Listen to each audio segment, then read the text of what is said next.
So that's me now showing us near enough 1:05. I think we've got a good number of attendees so far within this webinar.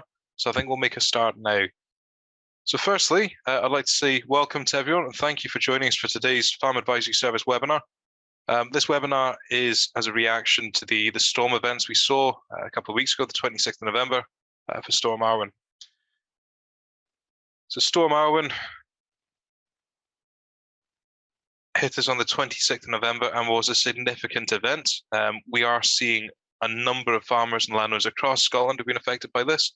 And in response to this event, we've managed to coordinate today's webinar at quite short notice. We're delighted to have Neil Murray from Scottish Forestry joining us today, and Gillian Clark as well from the Forest Industry Safety Accord, FISA. Please note this webinar is being recorded. Do feel free to ask questions via the web chat. During the event itself, there will be an opportunity for questions at the end of each presentation and at the end of the webinar as well. We'll try to address as many of these as we can.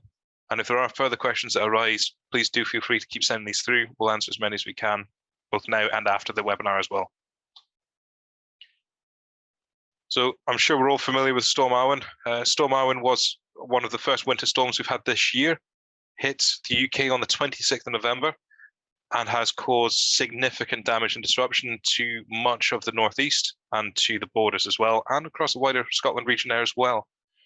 We saw 3 fatalities over the course of the storm itself, over 135 homes without power in the northeast of Scotland, and at least 4,000 hectares of woodlands were affected as well. The strongest lowland gust that was recorded was 98 miles per hour in Northumberland, but we were seeing sustained gusts across much of the UK of 60 miles per hour plus. These were unusual in their nature and the direction of the wind that was coming in. A lot of this was northerly, which is unusual for this time of year. We'd normally see westerly. And that may well be why we've seen such extensive damage and so many issues that we've had coming through as well.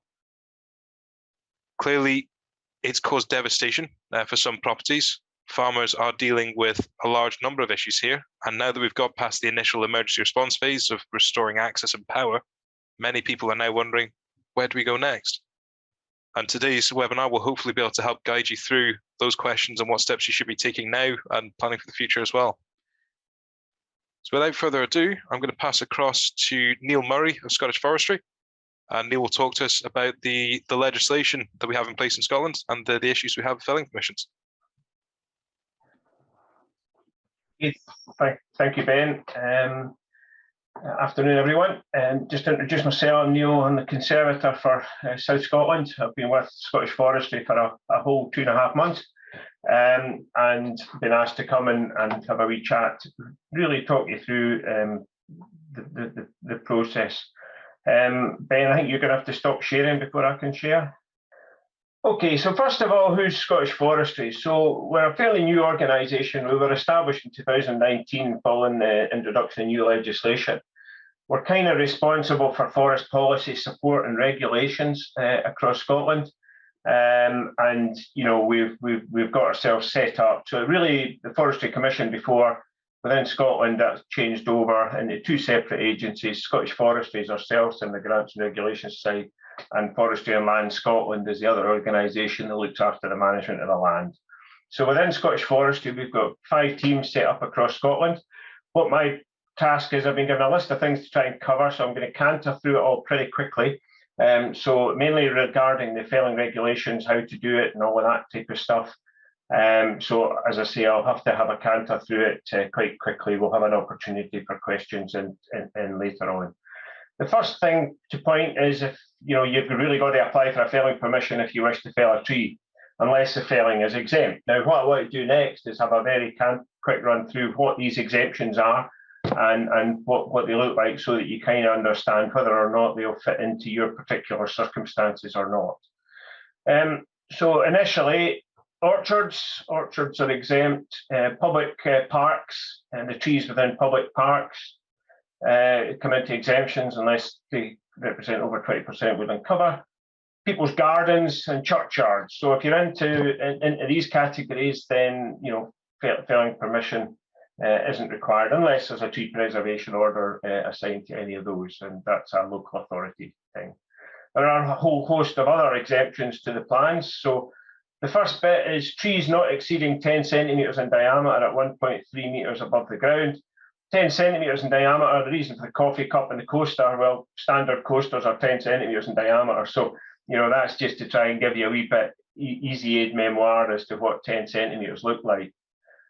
Another exemption is less than 5 cubic metres of timber in any calendar quarter. The wee minis there, the old style minis, 4.96 cubic metres. So it's again something to give you an indication of what 5 cube actually looks like. Now that 5 cube in any calendar quarter doesn't include ancient Caledonia pinewoods or small native woodlands. So just be aware if you're wanting to do felling in those type of categories, that exemption doesn't actually count. So just bear that in mind.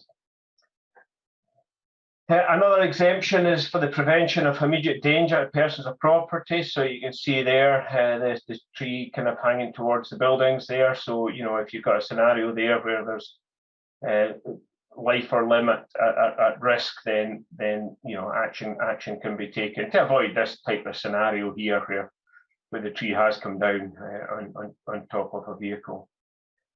Another exemption in the Act is where there's planning permission and development permission. Normally the tree felling associated with any proposed development that receives local authority approval is covered by that permission as well. So if somebody has planning consent, that consent will actually allow them to do the tree felling within that particular development area. So just, that's something else that's an exemption. Trees that obstruct the approach of an aircraft into an aerodrome. So there's an exemption there. I don't think that'll apply to most places, but just it's another one. There's a number of areas of exemption for people like electricity companies for resilience of power lines. Statutory undertakers being like Network Rail, potentially Trunk Road Authority, local authorities. So on public highways, and there's also some exemptions for Scottish Water as well, linked with that. So there's a few exemptions there. In most cases, that doesn't really apply in a particular forest scenario unless there's a directly related to a power line running through it. There is an exemption for Dutch elm disease. So if more than 50% of the crown is dead with Dutch elm disease, that's an exemption, but that doesn't apply to other species that have 50% of the crown dead. So, that's something to bear in mind. Although ash dieback's cutting through the country at the moment, the exemption within the Act is specifically for elm and Dutch elm disease. So just bear that in mind. And then the next one is dead trees. So dead trees are not covered by the regulation, but windblow is. And I'm making that point quite clear because in the old Act, the 1967 Act, windblow was exempt, but in the new 2018 Act, it is not. So, that there's basically anybody that's working in the borders area, if you're south of the border, windblow may be exempt, but in north of the border it won't be. So just bear that in mind. Okay, next one, tree preservation orders. So there's a bit in the Act about TPOs. So if there's a TPO on the site, then consent is required from the local authority, not ourselves, to do any works that affect that tree preservation order. And obviously, if there's a direction given by a court enactment for tree felling, then that takes precedent as well. So that's the main exemptions within the Act that exist. Anything else needs felling approval. And I'll come on to have a wee look at what that actually looks like in a moment or two. But before that, I wanted to just flag up the control of woodland removal policy for Scotland, because it's quite important to be aware of this. Because essentially what it is doing is it's about that presumption that we're going to protect Scotland's woodlands and resources. So if you get a felling licence and you're felling and clearing an area, that will have a restocking burden associated with that, generally on exactly the same site that the trees have come off, but in extreme circumstances, if you've got something else going on, then compensatory planting elsewhere may be allowed, but I'll cover that in a little bit more detail later. But if you get felling permission and asked to fell trees, it will be conditional on a restocking requirement.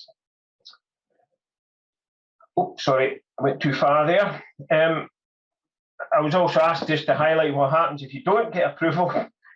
So, there's a number of actions and enforcement actions that we can take, essentially. So we can issue a warning notice, we can issue a restocking direction that requires the site to be replanted. Quite often that might be done by sheriff officers, but, because it's quite a significant enforcement action. And in cases it could pass, illegal or unauthorised felling can pass to the Property or Fiscal's office to be considered for prosecution. Under the Land Management Act, under the Forestry and Land Management Act, I think it's important to recognise that levels of fine can be very significant, up to £5,000 on a fence. An offence is a tree. So if you've dropped a couple hundred trees, then, well, you do the maths. It's quite a lot of money potentially that can impact in there. Obviously, it's not something that anybody wants to do and progress, but it is there within the Act as something that we've got to do. And in cases where there is willful illegal felling going on and no attempt to obtain permission, then that's the ultimate sanction there at the end. Okay, the next part is a bit that's going to take a little bit more time, because what I've got here is a series of linked documents. I was just going to open them up to just try and give people a little bit more insight into how to apply for the felling application and what the process is involved. So it's all essentially available on our website. Now, do you have our web address up? Can you say that? Is that up in front of you just now, Ben? So we've still got the slideshow screen, I'm afraid. Okay, I think I'll have to stop sharing and then share something else then. If you just bear with me, I'll do that and share that. Okay, is that up now? That's working now, Neil. Yeah. Okay. That's useful, because I was wondering whether the links would actually work or not. So in the felling permission area, what we've got in here is all the application guidance. It takes you through it step by step, all of the processes that are involved in applying for an application. I'm going to pull up the form in a minute and have a quick run through that. So what you can do is check for exemptions. I've run through what these exemptions are, and if there aren't any exemptions for you, then you have to really go and apply for a planning consent, a felling approval. One of the things that we've got on our web site is the land information search, which is this thing here. It's a very good tool that you can basically zoom right into your property. I'll go even further. I'll go a bit further. And the resolution of the map changes as you go further and further in. You can then draw a line around the area, click a search, and it searches about 125 web-based layers that we've got. And you can then look through the list and see what constraints have been identified for your particular area of land. That's really important when you're doing an application to kind of understand what's available and what you need to do. Now, I'm going to pull a Word document up, but I suspect I'm going to have to stop sharing again and start again.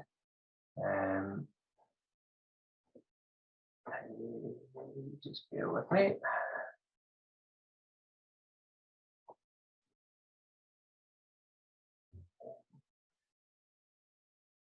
Sorry, joys of Zoom. It won't let you get linked documents.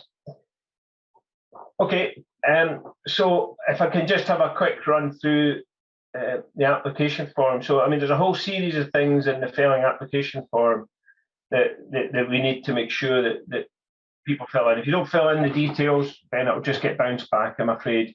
And the reason for that is that most of the details actually link back to legislation as to why we're asking the questions. It's not just because we think we want to know, they all link back to the legislation. So first of all is the landowner's details.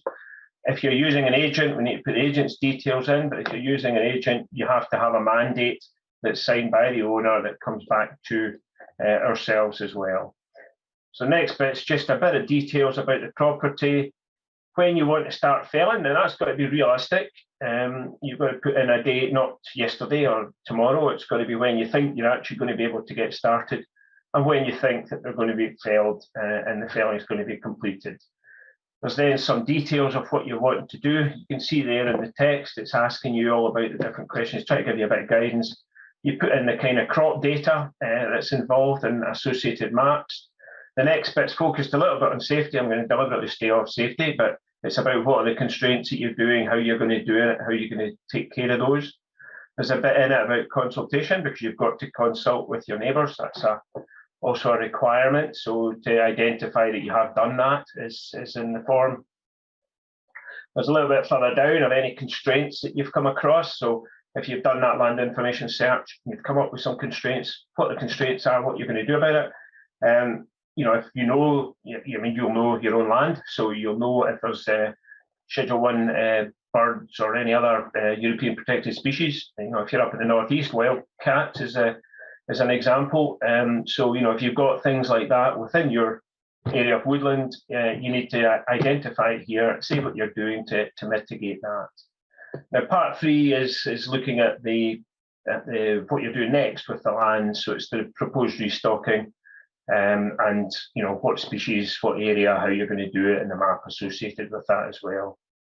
And then the final part, part 4 is just if you've checked that there isn't a TPO in place, and if there is, you've got consent. And then finally is all the declarations that take place, that associated with the land. And that's signed and typed and sent back. So that comes to us along with the relevant maps, and that allows us to progress the application properly. So I'm going to stop sharing that again, and I'm going to go back to that's a joy. Problem with having too many different things open.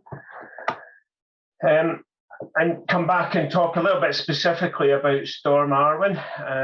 And there's been, Scottish Forestry's made some notes up on our website that highlight that in relation to Storm Arwen, you come to us with a felling application and notice associated with Storm Arwen, and relevant information. Photographs are great as well.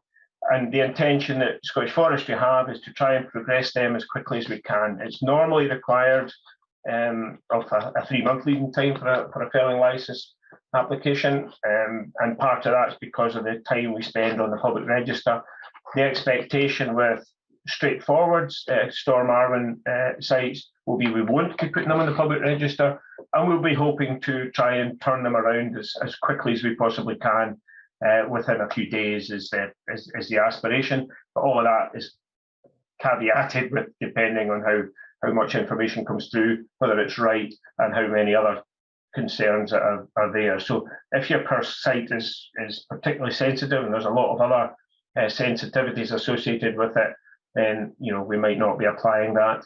The other slight difference with Storm Arwen, if you don't have all your detail for your restocking at the time of making your felling application, that's fine. We can still process it through, but there will be conditional in getting that restocking information very quickly and ideally within about a month. Okay, so Scotland's already had satellite imagery done on it. There's been exercises taking place between Forest Research and Scottish Forestry to try and map the extent of the wind blows. So the algorithm has been looking at the differences between what was old wind blow and what was new wind blow. So that exists now in shape files. Sorry, I don't want to go as far south as Otterburn, but okay, I'll go to Abbey St Bathan somewhere about there. So you can see the level of detail that's already been gathered from satellite imagery, and this is just a fairly rough and ready overfly of satellites to try and get a handle on what level of wind blow that there is. So you can actually go into this tool. It's available on the intranet site and zoom into your particular patch. It might help with some of the mapping, and it may be that you've got more blow than that. It's just the resolution that we've been able to look at. But that's another tool that's up there and available for people to have a wee look at, and hopefully that'll help them. Sorry, I've put something else up on my screen that I can't now see. Just bear with me a second. Sorry, I've lost one.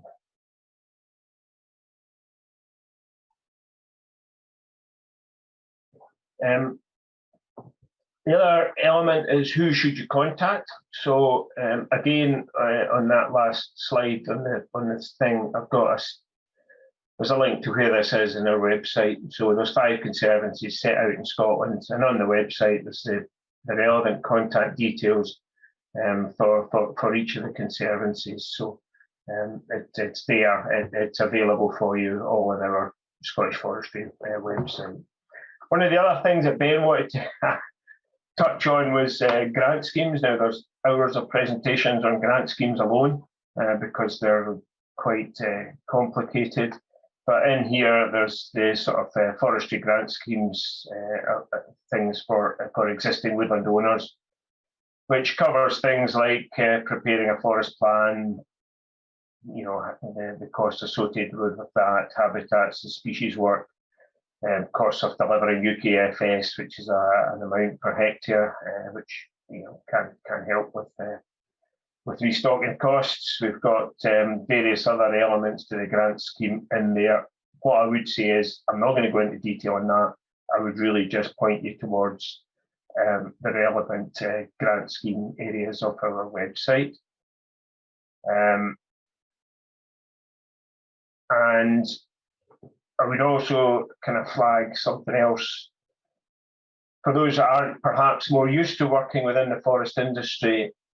Then we also have a system in Scotland where the public road network has been classified for timber transport. It's been graded down into a number of different categories, and you can pull that up. The links on our presentation, which is available, so pull down to the markers. And you can see there a number of different colorations on the road. The yellow is a consultation route, so if it's coloured in yellow, it means you've got to consult with the council and agree how you're going to extract the timber, where you're going to take it to, what the frequency of the loads are, whether there's any timing constrictions and so on. The purple is severely restricted, so generally there'll be even more constraints on that. Might be 3 or 4 loads a day or something like that. Main A-class roads are not coloured because they're generally agreed routes, and the main trunk roads aren't coloured because they're agreed routes. But it's important when you're doing your felling, you're planning your felling operations, you do take into account the road network and do the other bits of consultations, not just with ourselves. There's other bodies that you have to communicate and consult with.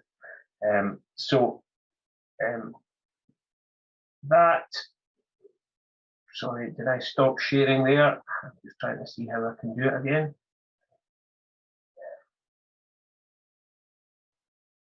So that's a really, really fast run through of things, because, as I say, we didn't have very long to do it.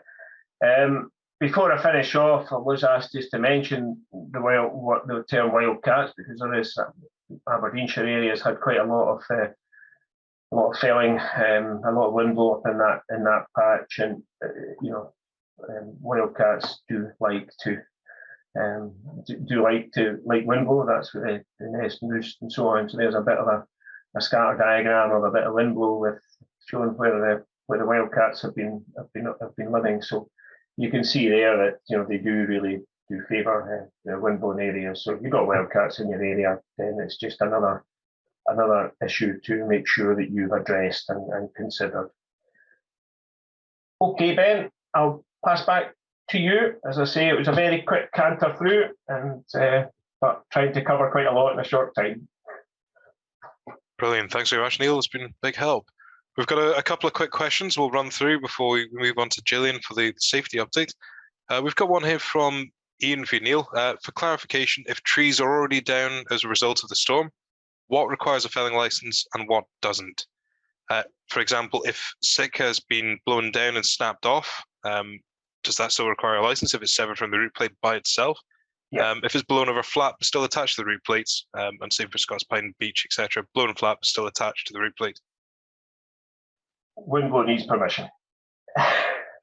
The simple answer to it. So snap and blow, it's all part of windblow. So windblow does need consent. It's been nigh on impossible to pick out the odd tree that were snapped anyway. If you're dealing with a windblow, because you've got windblown trees, you've got snapping among it, put the whole thing in for a felling permission to keep yourself right. That's the best advice I can give on that one. Okay. We've got another question here from Phil. You mentioned that there is an exemption for a felling license for dead trees, not for windblow. But is there a stage where windblow is considered to be dead trees, i.e. a certain amount of years? Very good question. At this stage in the game, I would assume not, because what we're talking about here is you're wanting to get some of these areas tidied up so that you can restore your fences and so on. So work on the principle that you've got to get a felling license application for blow, I think is the right way. Yeah, I mean, they will. If you leave them 5 or 6 years, the windblow might be dead, but you know that then your timber's no use either. So you know, I would encourage you just to follow the right process and get a felling permission. It's not too onerous a task, really, to go through the steps to get a felling license. That's what I would be encouraging you to do. Fantastic. We've got a lot more questions there in the chat already, Neil. But what we'll probably do, conscious of time, we'll hand across to Gillian now to address safety, which is one of our other key concerns here, and we'll open up for more questions at the end as well. Thank you. We're moving across. Hello, everyone. I think we've moved across. My name's Gillian Clark. I'm the Chief Exec for the Forest Industry Safety Accord, but my family also farm in the Scottish Borders, so we've nearly 1,000 acres, 200 suckler cattle, and like a lot of you on today's call, we've got a lot of damaged fences and we will need our fields in spring. So I'm going to run through some key points on a presentation for you and again, take questions if you've got questions around safety. But the main point I'd like to get across to you is that it will take time to deal with this windblow and there is no quick fix.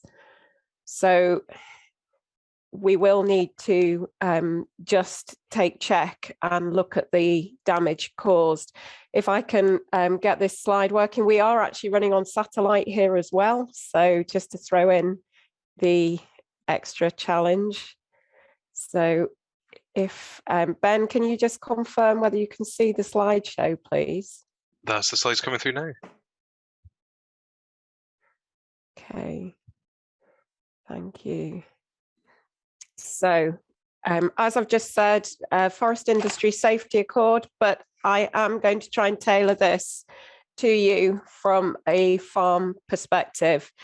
So here we've got a fairly typical one taken at the back of our farm. This is across a stock retaining wall,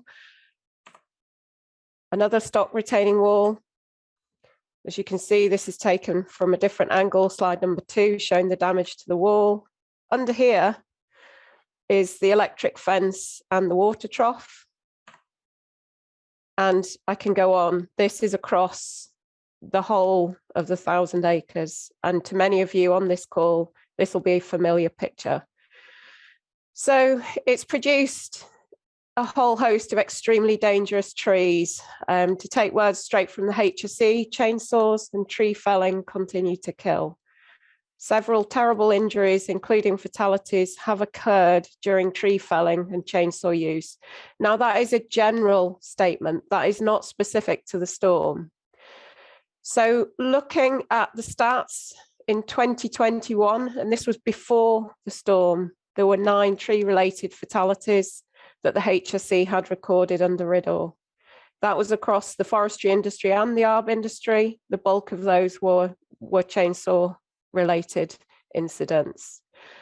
The most recent notification from the HSE came in on the 7th of December for a worker crushed when she was felling a tree.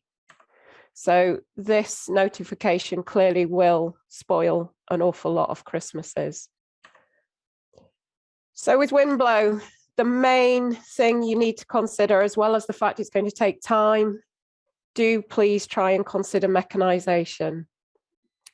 Looking back on some of those earlier pictures, some of those trees, as well as them being hung up, broken tops, debris sitting in other trees, some of that material is sitting at 30 meters high. So there's absolutely no way you should tackle that with a chainsaw. This particular picture is showing some of the newer kit that's out there. These are tree shears grapple saws. They are not heavyweight enough to go into some of the larger coops, but this is the sort of equipment, if available, that is ideal for tackling some of the more straightforward blow. So as I've mentioned earlier, you need to only engage competent people. You really, really shouldn't be looking to buy a saw. You may have a saw already. You may do a bit of light work, tree work when you're fencing, but please, please do not tackle windblow. You need to be engaging those who've got training, skills, experience, and that's experience of dealing with windblow and knowledge which matches the risks that they are going to be facing. Now, this slide's quite in-depth and quite detailed, so some of you won't be able to read it, but again, I'm sure we can share detail after the talk. So really, it's just focusing again that the element of planning and risk assessing does need to be done, even if it's small volume. You've got to still go through that same process.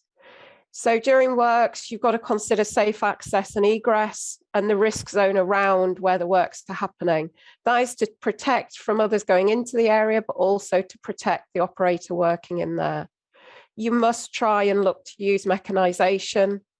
And if and only if you have to use chainsaw work, the competent and experienced chainsaw operative will no doubt work with a winch or work with some form of additional equipment to assist. So sites that are suffering this sort of level of damage will need to be limited access or may have to remain excluded. And again, that may take time. The networks, a lot has now been re-energized. A lot of us did go without power for a week, but they have re-energized those lines under emergency tree works. There does remain the risk of hanging and blown trees quite close to power lines. Storm Arwen brought a bit more down, but inevitably going forward, there will be more material to drop out. So some of those lines could be further damaged.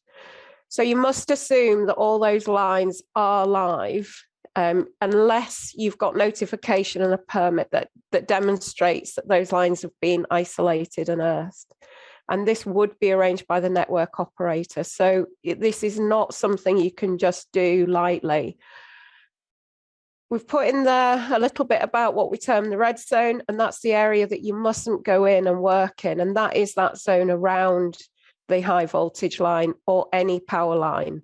So you need to keep well clear of that. And in there, we've shown that that's one tree length plus the vicinity zone or within 10 meters of the line. So please do not think you can start clearing trees, even if they're on the ground in close proximity to power lines. The vicinity zones around overhead power lines are the areas in which there is a danger as well for electricity flashover. So the same as you're being told from a farm perspective about not working too close to power lines, this is the same. So in forestry, there is guidance. It's free to download on our website. You'll see the website at the end of this slideshow. And in particular, I want to point out this guidance does cover the duty and responsibilities for the landowner. So as a landowner, you'll find it in this document, the parts that you're responsible for. So your main roles are to coordinate the activities of the overall forest environment for health and safety purposes. You have to gather information about the hazards and share those and the risks on that forestry work site with what we term the forestry works manager. Now, a forestry works manager is the go-to person who would run a site. And that person needs to carry a very high level of skill, competency, and some experience of working with Windblown. That person will be the person that would look to engage a competent contractor on your behalf. So you need to ensure that the work on a particular site does not affect the health and safety of other people. Some of you will have trees that are hanging over road sections, as well as power. You've got a number of other challenges there. So you do need to take advice from a competent specialist or agent on any aspect, and particularly around windblow. Where there's smaller volumes of windblow, individual trees, then you may look to engage a competent contractor. So that's been a very quick summary through that detail, and that gives you the web link. And on that web link, you will find a lot of free guidance to download. So please do have a look if that is of any use to you. So I'd just like to also point out that springtime is when you're going to need access back to those fields. And yes, I've seen in the chat that some of you are asking about support for fencing. I don't know if that's available. That's one that SAC can take away and find out for you. But ultimately, it's going to be a lot easier to buy temporary fencing than end up with somebody severely injured or even killed doing chainsaw work. So please, even though that's a stark message, that is a message I would like to get across. So thank you. That's really helpful. We've got a huge amount of questions here. So thank you everyone who has taken part so far, all those asking questions. We will try to answer as many of these as we can throughout the remaining time we've got left on this webinar. Some of these will be quite challenging for us. They may well be beyond us to answer. In fact, I've seen a few already, but we'll do our best amongst ourselves, and anything we can't help you with, we'll try and get advice for you as well, following on for this presentation. So the damage we've seen, as we've covered over this and across the press as well, the past couple of weeks has been catastrophic.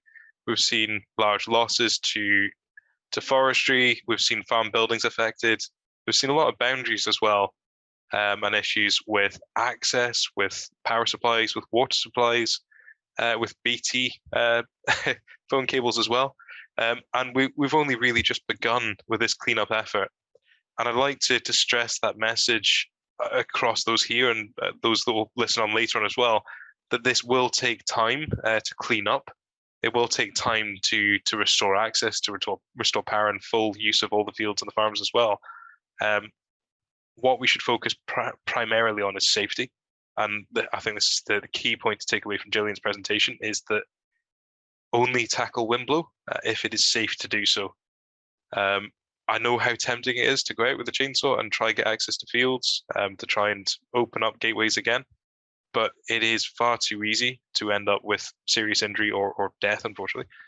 So very much, if it is beyond the competencies of those looking to do it, there's nothing wrong with calling for help when need be. In terms of where you find those resources, we've had a few questions already as to the challenge we face just now is not the felling license. It's how do we find a competent contractor, a forester or an operator, a machine operator, and how do you market the timber? Now, in terms of finding a competent, qualified operator, Gillian, I think we had a conversation on this earlier. Is there any resources you'd steer people towards at present? At present, there are. I mean, ultimately, you need to look initially at the FWM if that's something that you're not capable of doing yourself. So it's even that step before the contractor. I would suggest that you can look, if you put into a Google search, believe it or not, for your region, for forest management company, and look for an FWM and speak to those people, because you do need to consider how that you review competency before you engage people. And if you're not able to do that, because let's face it, you're busy farming, we don't expect you to suddenly take on forestry as well. I know you're ultimately very good at wearing several hats, but this one it has the potential to kill. So that is one route. try a forest management company. It will take time. They are all inundated. And yes, good quality contractors who can do this. There's a Forest Contractors Association. They list contractors in regions, but they don't give any guidance as to whether those contractors have got windblow experience or not. So what you would have to ask for is qualification, and then how have they got experience with this material? And it will take time. So yes, you will need a temporary fence. And I would suggest that you begin your temporary fencing well before turnout at spring. We've got it to do. It's not going to be something we want to do, and it'll be an added cost burden, but it has to be done. Absolutely. I would understand your point you're making in terms of knowing the contractors are out there. You know your local contracting team, but they're at capacity. This is a challenge that Scottish Forestry is facing, in that we have seen a huge event here. The volume of timber that's come down, there's been estimates put in place of 1.5 million cubes of timber that we've lost. Again, this is early estimates. In terms of the building capacity within the forestry sector, this is something that will take time to do. We have got contractors out there. They are moving across the country to meet the demand. So we will see a movement of contractors from the West Coast across the East potentially for this, and certainly from south of the border coming up as well. It's already happened in many places already. And this is just down to the nature we have of quite a limited resource and quite a huge demand as well. Gillian mentioned a couple of resources there for finding contractors. The Forestry Contracting Association is one such resource. You can find a database of contractors in your area. Other sources for smaller scale work in terms of 1 or 2 trees, you potentially look to local arboricultural consultants, and of which there is a database of them within the Arboricultural Association website. There are other resources as well out there. But again, we would stress the caution needed here. Make sure the people you're bringing on board have got the qualifications, they've got the experience, and they've got the insurance as well to handle the task in hand. There is no point in bringing somebody in to fell a tree if they're just going to drop it onto a house, a barn, a road, and cause further damage. Far better to take time on these matters and do them safely and properly. We've got questions here regarding the timescales for this. Obviously, we've seen a huge loss of timber across Scotland. It's affected a very large area. This isn't localised. We're seeing losses across the northeast, Aberdeenshire, Grampian. We're seeing losses across Perth and Argyll, the Scottish borders as well, and the Fleece and Galloway. So it's a huge area we're covering, and it is quite an area to serve in that sense, and all the markets involved as well. One of the questions we've had is how long will it take before this crop is lost beyond recovery? And the example we have here from Michael is how long would it take for 60 to 70-year-old spruce, larch, pine before it starts to rot and then therefore becomes valueless? We can open this out to yourself, Neil, if you want to try and tackle this one.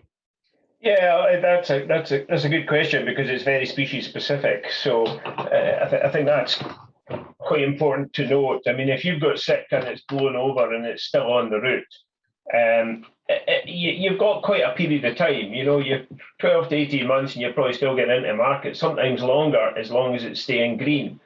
Obviously, the further down the pile you get, the more brown it'll become because and stuff that's snapped tends to, well, I mean, the snapped snag that's left standing will dry out really fast and be fairly poor in about 6 months, I would think. Pine, the thing to think about with pine is blue stain comes in later on in the year, and you know, although it doesn't affect the structural integrity of the tree, it does have an impact potentially in markets. And if it's lodgepole pine on windblow can degrade very, very quickly. So you're a good bit less than a year if you've got lodgepole down. So yeah, I mean, it's basically each species is slightly different in terms to how quickly it degrades and how quickly it's not so good into the market. It also, to some extent, depends a little bit on how it's blown. I mean, that photograph's a good example. You've got some of the spruce that's all bent over, you know, and it'll stay bent over, and that's, although it's standing, is going to affect the timber in the longer term. So it's a difficult question to give a very precise answer to. It's about keeping an eye on the trees, keeping an eye on the sites, and keeping an eye on the greenness of the stems. You know, that's really what you've got to keep an eye on. I think the other element you were just touching on time it'll take, because that's very, very important to recognise that, you know, the trees do last a little while. There is a kind of finite resource in terms of harvesting capacity. There's a kind of finite resource in terms of good arborists that are out there at the moment. So, you know, you've got to think about that and trying to get that type of stuff scheduled in with contractors as quickly as you can, really. You know, because as I say, there will be a limit on the amount of resource that is out there within Scotland and Northern England. And in Northern England, you know, the federal licence issue is slightly different. They might be a wee bit quicker off the mark down there. So, you know, you just have to think about that too. So sorry, it's a long-winded answer to a short question. Sorry about that. It's okay. With the amount of variables we have in forestry, it's quite hard to have short answers in this industry, unfortunately. To make that slightly shorter for those listening in, the timescale you have to deal with will depend on your crop and depend on the nature of the damage you see. If you have a spruce crop or similar that is still on the root plate, you might be looking 18 months before the crop starts to deteriorate to a point where it starts to devalue significantly. The crops you should be prioritizing for clearance, those first and foremost to look at, will be the ones that pose you the biggest issue, the biggest threat to farm management, i.e. those that are affecting access to fields, that are affecting boundaries, or affecting utilities as well, or your neighbours as well. So not just yourself, your trees may be posing an issue to your neighbouring properties, and that's one to be wary of as well. Once you've cleared the safety implications first, in terms of the most dangerous trees are the ones posing the biggest threat, pine should be your next priority in terms of the deterioration. It's likely to deteriorate faster than a spruce crop, and I would certainly be looking within the next 6 months or so for pine to clear. Again, we're going to have challenges here as well, because getting a contractor, getting a space within the market for this will be a challenge. But really, it's a balancing of priorities and juggling what resources we have available. We've got a question here from Guy. Gillian, you might be the best one for this. Can you clarify what qualifications we should be looking for a competent contractor? Yes, I can. And the reason I stuck my hand up was I was reading some of the questions. So I'll cover a couple of them in one because I saw and I had horror. I see somebody has asked about cutting the root plate off and hoping it'll drop back in the hole. Please, please don't do that. Any decent contractor who has got a very high level of experience may secure that root plate before they start cutting. It may drop back in the hole, but it might take you with it. So please, please do not try that. I can't stress enough how much tension some of these trees are under.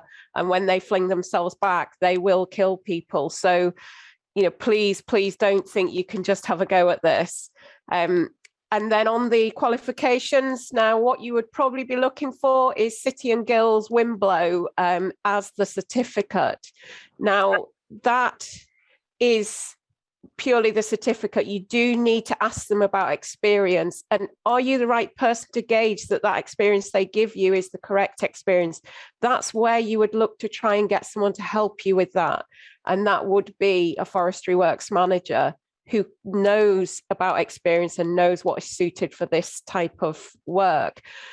They also will try and help you find a mechanized route. So it's not just as simple as chainsaw work. Any chainsaw work in this type of material would need to come with winches. It may come with a skidder, which is a mechanized winch.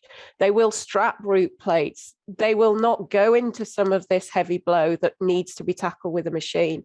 You may even see that when some of the machinery comes, it could be a harvester forwarder and it could be accompanied by an excavator that will drop root plates back in to allow the harvester forwarder to work safely. So even going in there on foot is not to be done. You know, please, I'm very compromised here. I'm sure you can imagine my husband is desperate to get these farm fences fixed. And I'm the person saying to me, you're going nowhere near this.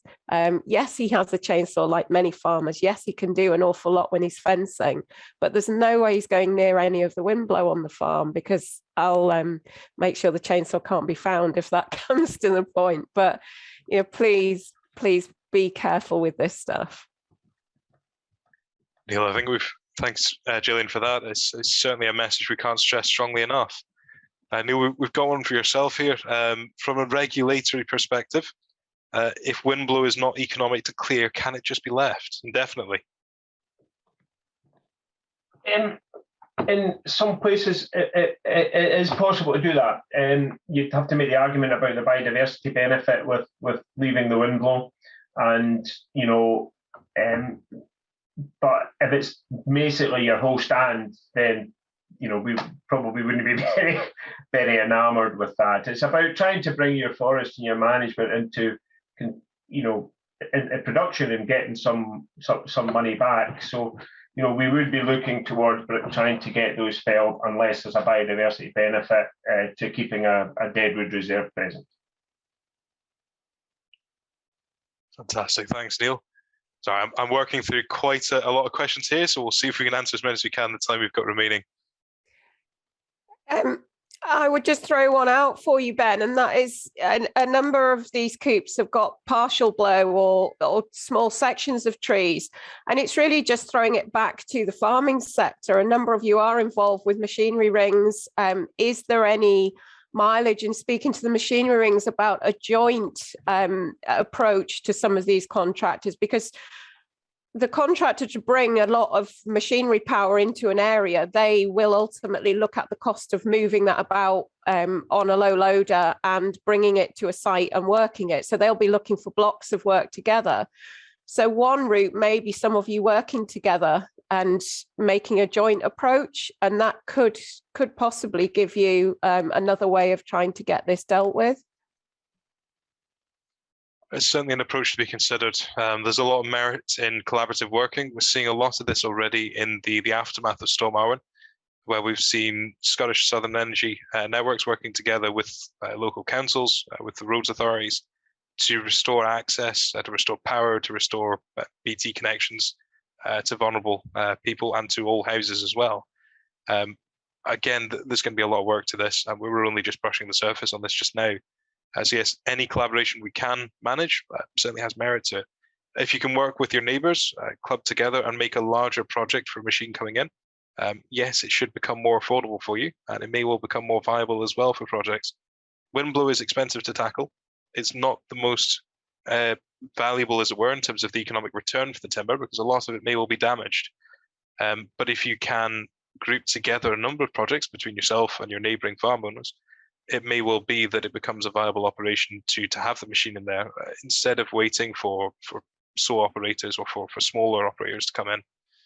So certainly something to consider. There was a question earlier on, I'm just trying to find it again, regarding what happens if your neighbour's trees have damaged your boundary fences, your property, your stock walls, etc. Neil, is that what you would like to tackle? Well, I can. It's a discussion between yourselves and the neighbour, basically. Because if Rose 1 came in about Scottish Forestry and whether if our trees, but we don't have any trees because we're the regulator, but Forestry and Land Scotland do. So I would say you would engage with that particular whoever your neighbour is and have that discussion to see whether it comes in under their insurance or whatever. Obviously, in case of Forestry and Land Scotland, they don't have insurance, but it's self-insured as such. So you would have to then reflect back and discuss it with your neighbour. There will be some liabilities here, I'm sure. So I think, Neil's making the right points here. It's the first and foremost conversation with the neighbour about the trees first. If you have sustained significant damage, for example, a stock barn or similar has been struck by your neighbour's trees, your insurance company will be able to give you the best advice. In Scotland, you're covered under the Occupiers Liability Act from 1960. You're liable for your land and everything on it, and if it causes damage or injury to somebody else, you're liable. Your insurance company will need to pay for it.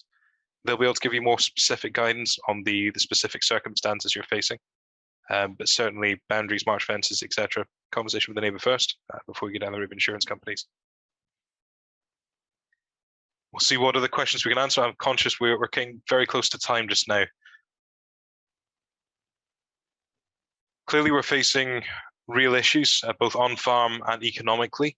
There are ongoing discussions with a number of bodies in place at present across Scotland. This includes the NFUS, it includes Forestry and Land Scotland, it includes Scottish Forestry, the regulators, it includes CONFOR, it includes the ICF, and a number of other bodies there as well. There will be more guidance coming out in due course. We are still very much in the reactionary phase, dealing with the emergency clear-up just now, and we will expect further guidance to come out into the new year. Certainly for further guidance, and we won't be able to cover everything in this webinar today, certainly not, there's a lot here. But for further guidance, you can certainly speak to your local Conservancy office, the Scottish Forestry, for tree-specific questions. For farming, speak to your local farm advisors, speak to the Farm Advisory Service who are hosting us today.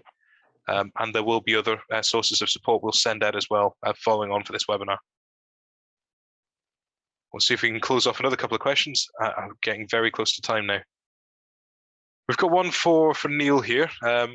We've got one landowner here who was looking to undertake some thinning operations within compartments which have since blown over to approximately 30% of the compartment. Is it possible to continue to undertake this work of thinning and not felling license required, and not end up the need to fully restock, albeit they still need to restock but to a lighter density? So a bit of a complicated question there, but I think we're looking at two issues there.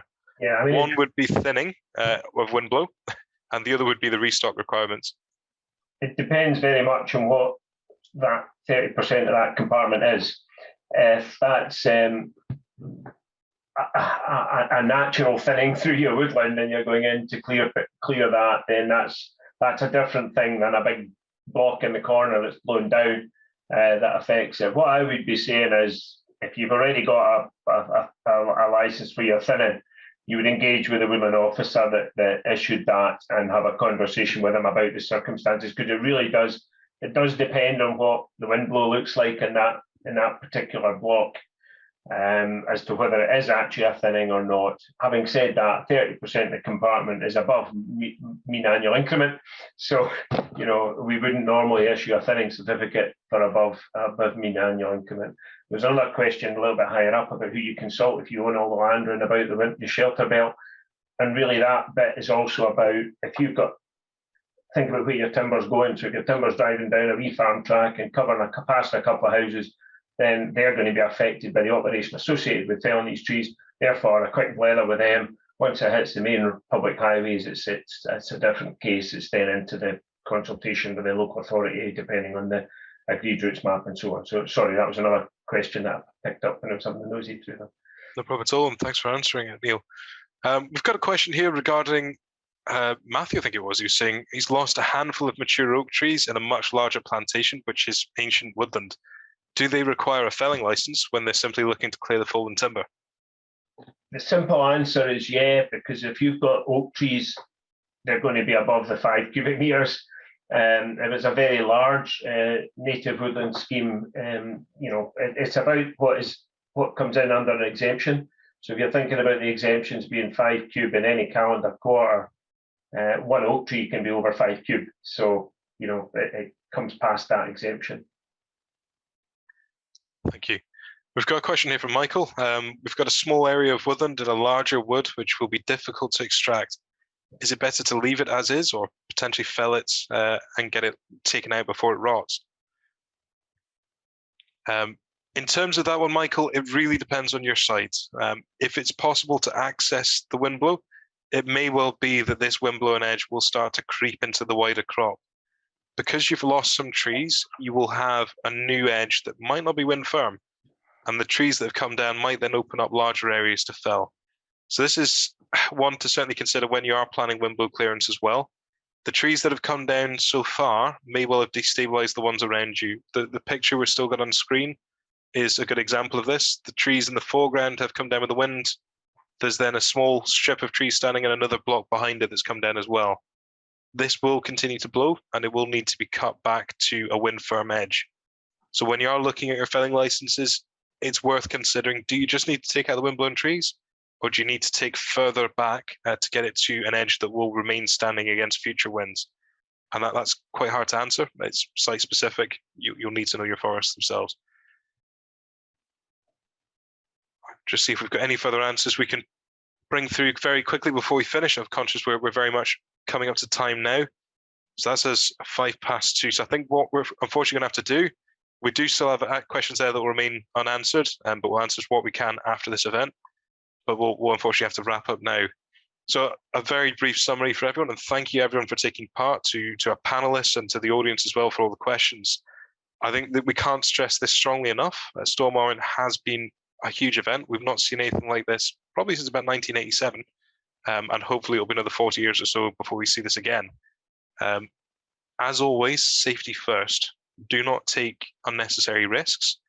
You may consider these risks to be necessary, but if you're not sitting around the table with your family at Christmas, was it really worth it? Use competent operators and contractors wherever possible.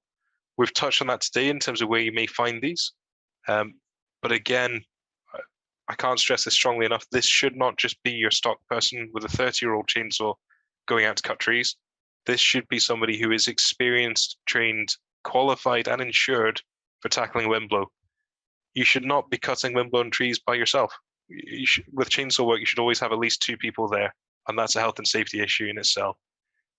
There are legal requirements in place for forestry. Neil's done a great job of covering those for us today in terms of the legal permissions acquired and the exemptions. If you are claiming an exemption, be sure to gather evidence of this before you start cutting. Now that can be photos, it can be maps, it can be videos, but be sure to collect evidence and to retain this for at least 3 years in case you do have questions asked of you in the future. And finally, prioritize your operations. Clear what you have to first.